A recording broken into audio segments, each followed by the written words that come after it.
Hello, welcome. How are you, everybody? I am Lytle, your Tai Chi examiner. And some of you have read my articles. Yeah, I have written more than 700 articles, quite a lot, right? And today I am very, very happy to have Peggy Lytle here with me. And Peggy is a good friend. And she has accomplished so much in her life. Regardless, she also had encountered quite a few challenges. But if you go to her website and Peggy Lytle Coaching, you will, just see, it has a very positive vibe. It's simply looking at her website, you feel that way. And that's how I feel about Peggy. And it doesn't matter what happens to her in her life. And she always have that very positive outlook and very cheerful look. And that's something, I'm really inspired and aspire to be like her. So, and the reason Peggy is here today is because Peggy has a very important message for all of us. But she's just not telling a story of some other people. And she's going to share with you her very personal story. And it's quite remarkable. So, before I introduce you, let her talk. And I also want to mention, because she has, like I say, has that unwavering determination. She wants to learn a lot of stuff. She's certified a fitness coach. Yeah, she's certified to teach Tai Chi and Qigong, and she's certified and to be a health and nutrition coach as well. So she has a lot of, how should I say, certificates and a lot of credentials under her. And so without further talking, hi, Peggy, would you like to introduce yourself to all of us? Well, thank you so much, Violet. I'm delighted to be here with you. Quite honored, actually. So yes, I have been in the world of fitness for over 14 years.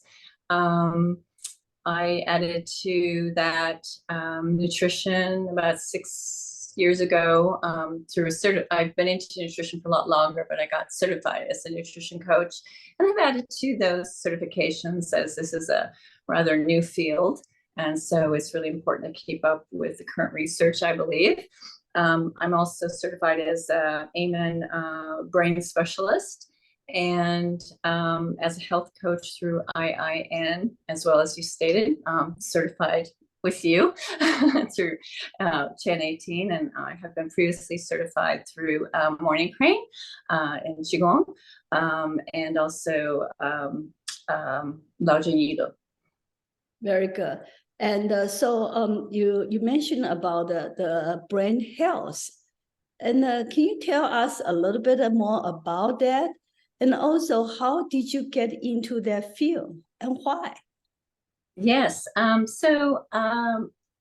My journey in brain health interest in it began in 2009. I had pretty challenging injury to my brain. I was an avid road cyclist at the time. I was training with Team in Training. It was a fundraising event.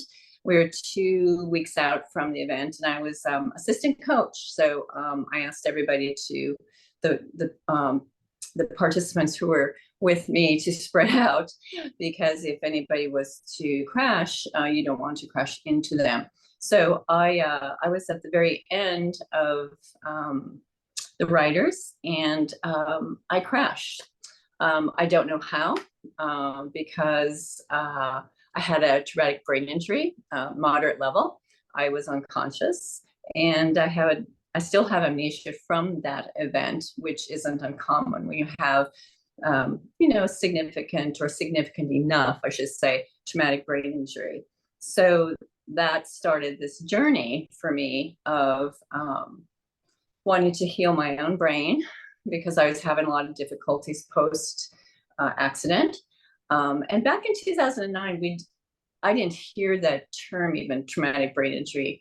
I was told I had a concussion. And we started to learn more about concussions and traumatic brain injury, particularly because of the news and movies about injuries to professional football players, rugby players. And so that's when it began, and that certification became of interest to me. So can you talk a little bit, it may be personal, but I hope you don't mind to share with us, what did your doctor say to you? You know, once you woke up, and what did they say to you? And well, not much, because I had quite a few injuries at that time, and I was still not even really aware of the extent of it.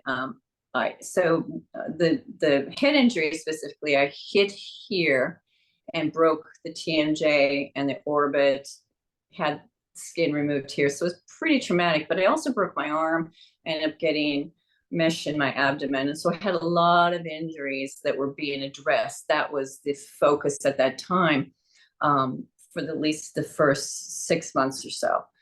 But during that time, I basically said I have a concussion, and go fix all these things, and really wasn't addressed until it became a problem for me. That actually, it was my friends who said, we think there's something wrong, because I wasn't acting the same. I had memory issues. I kept repeating myself.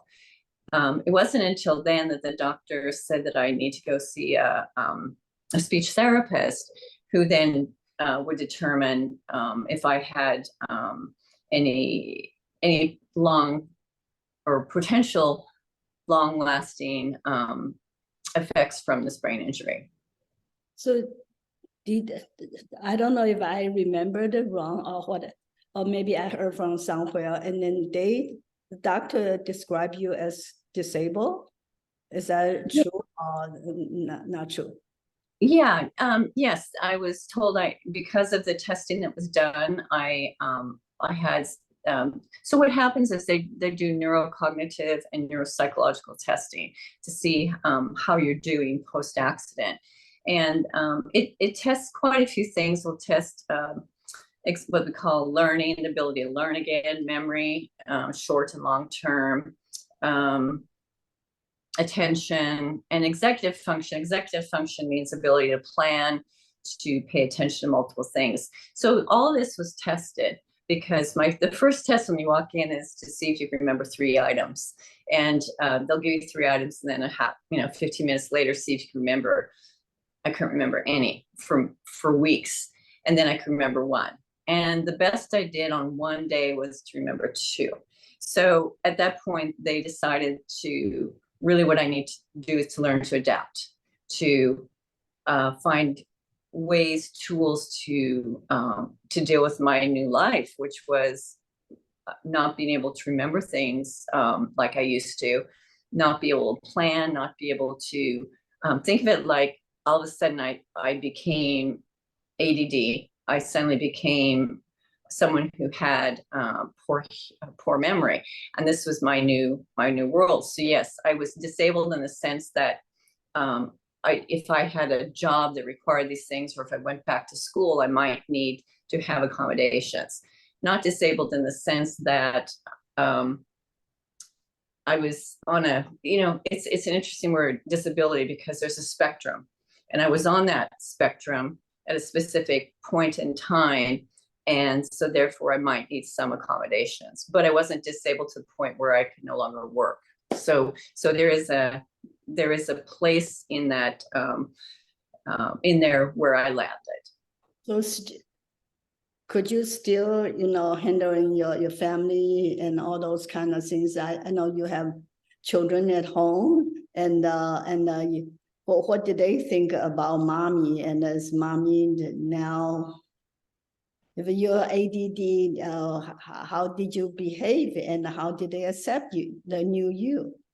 Yeah, well, first of all, they saw all these injuries because I had to go through a lot of surgery, and I looked terrible because I had so much trauma to my head. So they were more focused on that and that I was there, right? They were at the time, they were let's see, 6 and 8.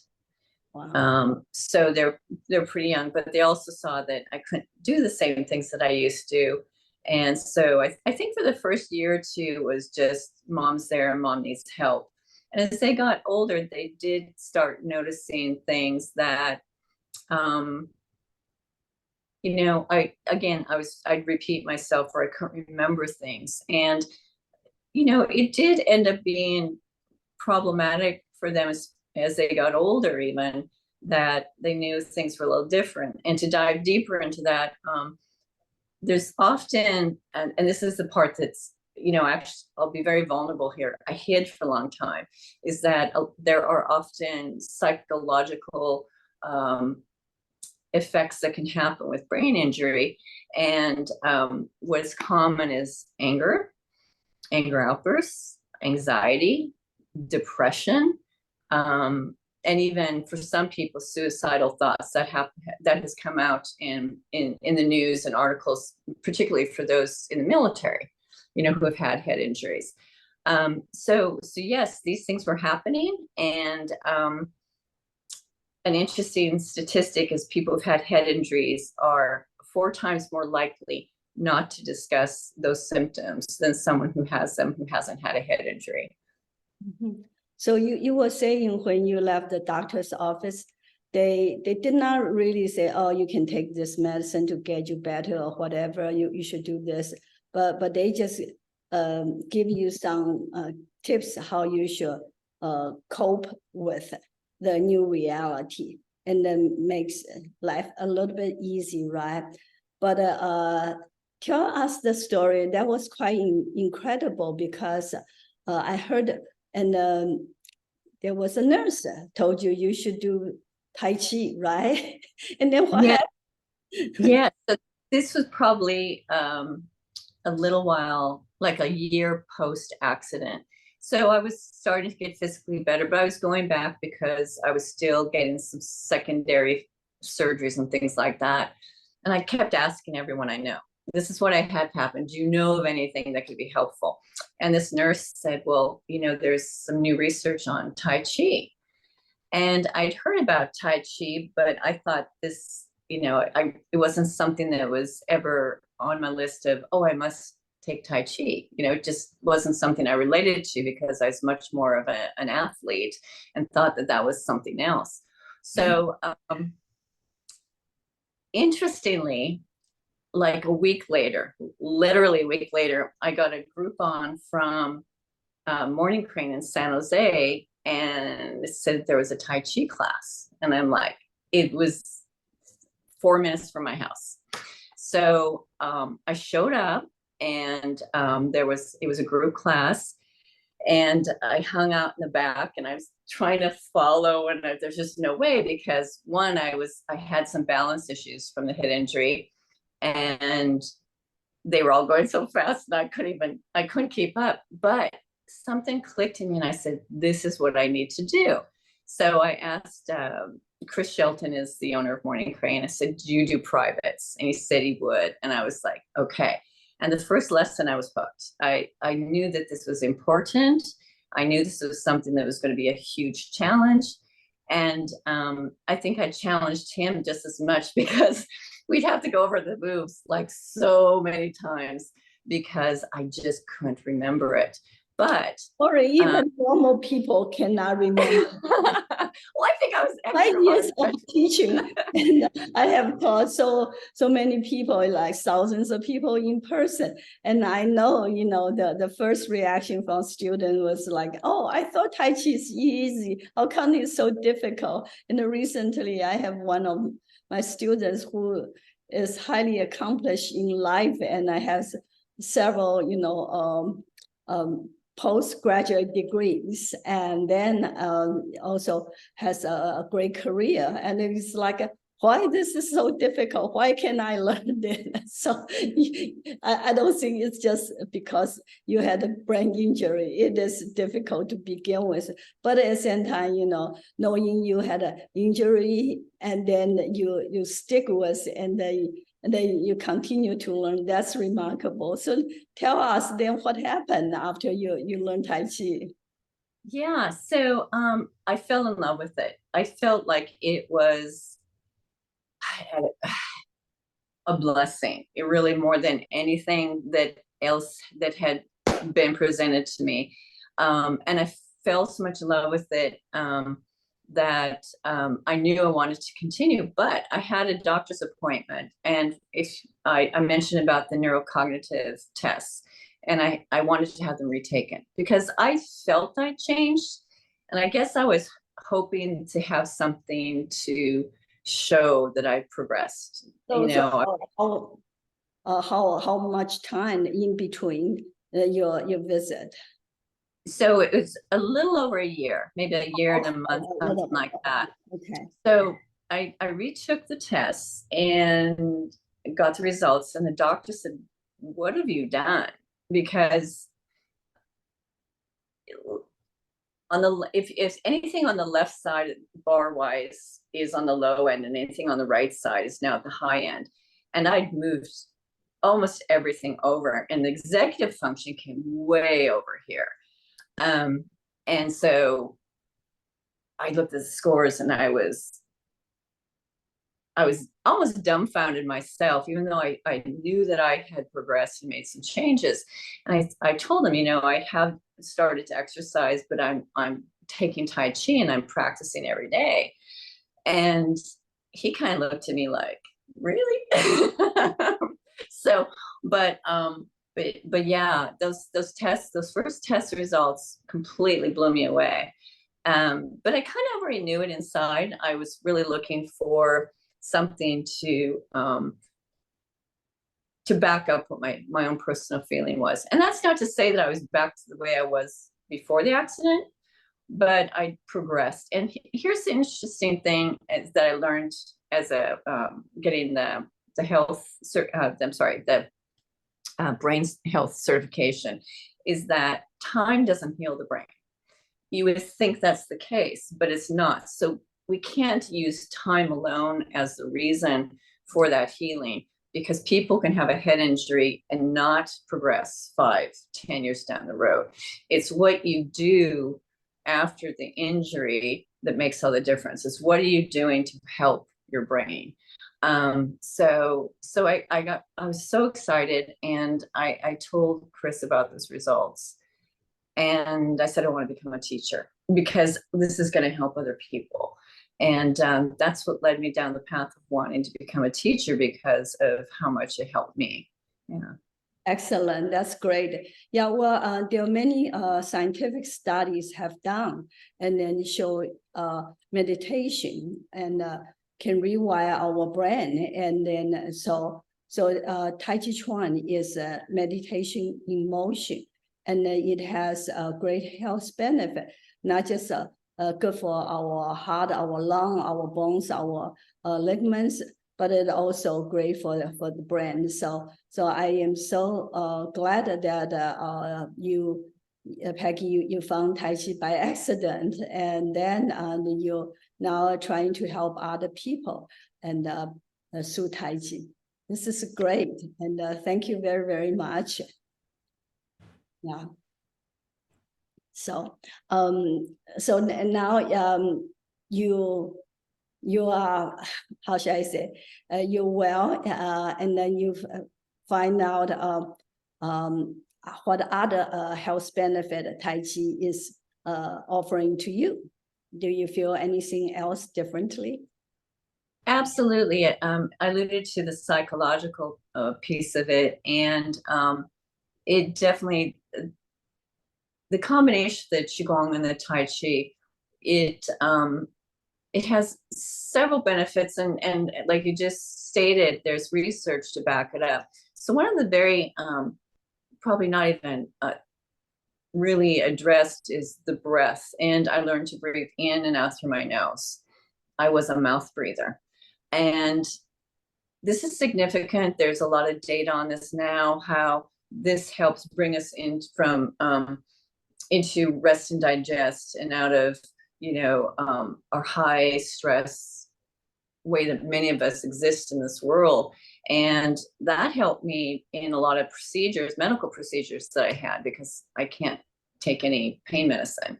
So that ended up being very beneficial. And I use it to this day, of using the breath and breathing in and out of the nose, and learning to do that has so many health benefits. And yeah, go ahead. And then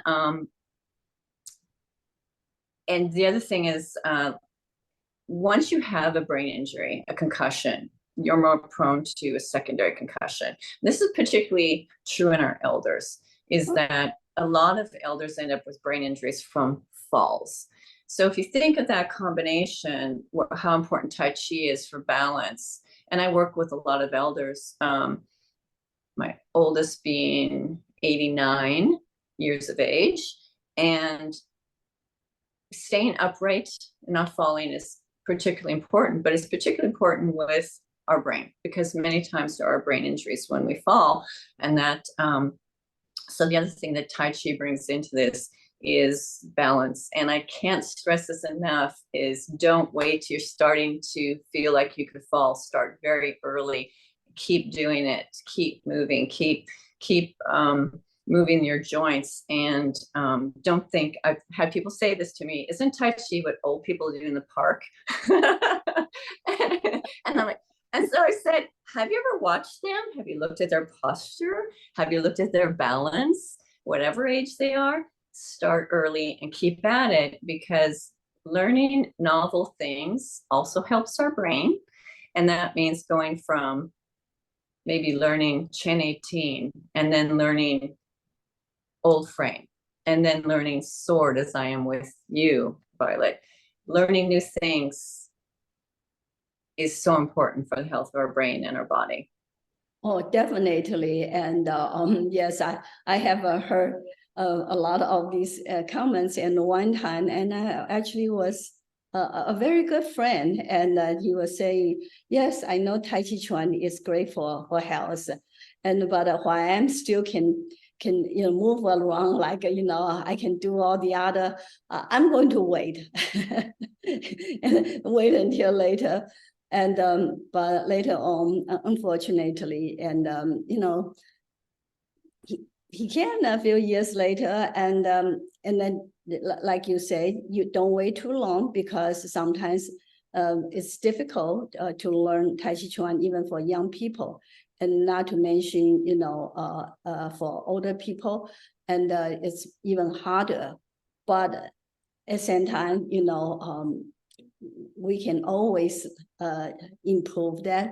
And recently I reported a lady, she's 81, and then she learned the long form, which has 74 movements just in less than 2 years. That was just very, very incredible. So it all depends, and the people, and they, if they really work hard, and just like that lady, and then she accomplished that. So it definitely is doable. And I have interviewed so many people. They start Tai Chi Chuan in their late age. And there's one lady, she did not start until she was 70. And then by the time I interviewed her, she was 99.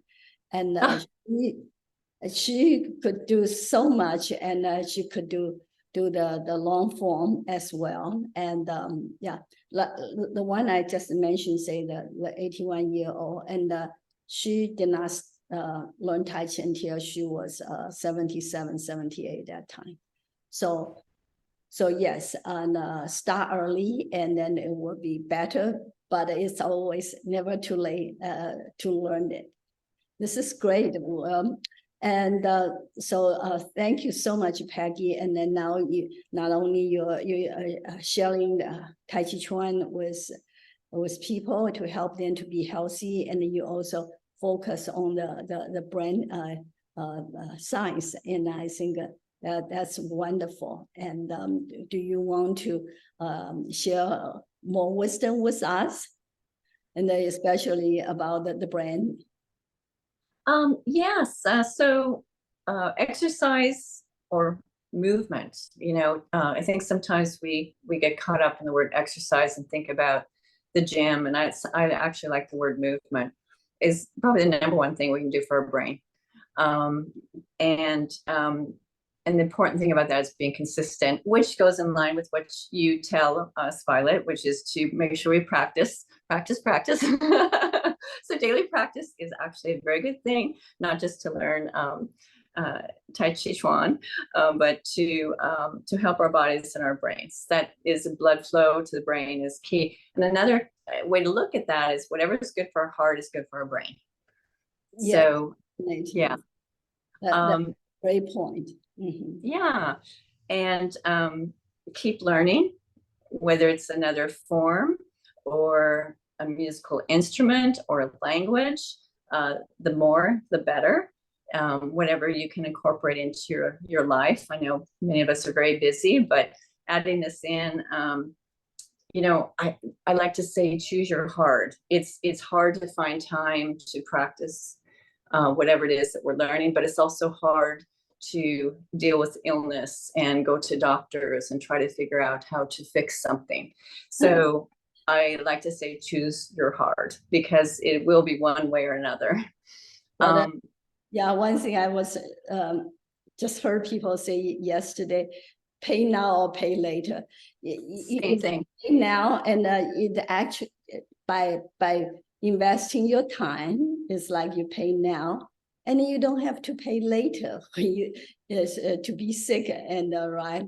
And one thing I do want to mention about why Tai Chi Chuan can be really, really good for the brain, and is because as if you practice Tai Chi Chuan, you probably notice we have two hands, right? We have 2 feet, and we have our torso. And at the same time, okay, simultaneously, they are doing different things. They are absolutely doing different things. Like a lot of, you go to a gym and then you work out. And for most part, your both hands at least are doing the same thing. And but for Tai Chi Chuan, one hand can be doing one thing, and the other hand doing another thing, and their speed is different. Okay, if they're doing, opposite, if I'm just doing this, but they are, how should I say, the same speed is much easier, but this moving fast, this goes slow, it would takes a lot of brain power to do that. And not to mention if you add your legs and your torso into it, and so it definitely makes a difference for the brain health. And some of you probably read my articles about the coming conference hosted by Harvard Medical School, and regarding Tai Chi and Qigong as a whole person health. And so they're going to look at, when I say they, I mean they invited many prominent scientists.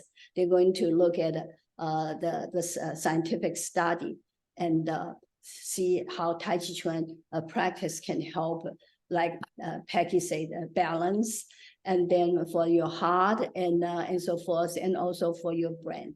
So if you have chance to attend that would be great also.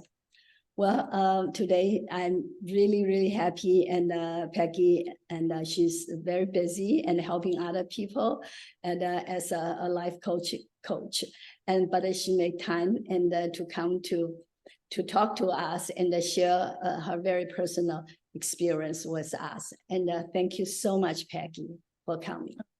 It's my pleasure. Thank you, Lytle. Okay, thanks.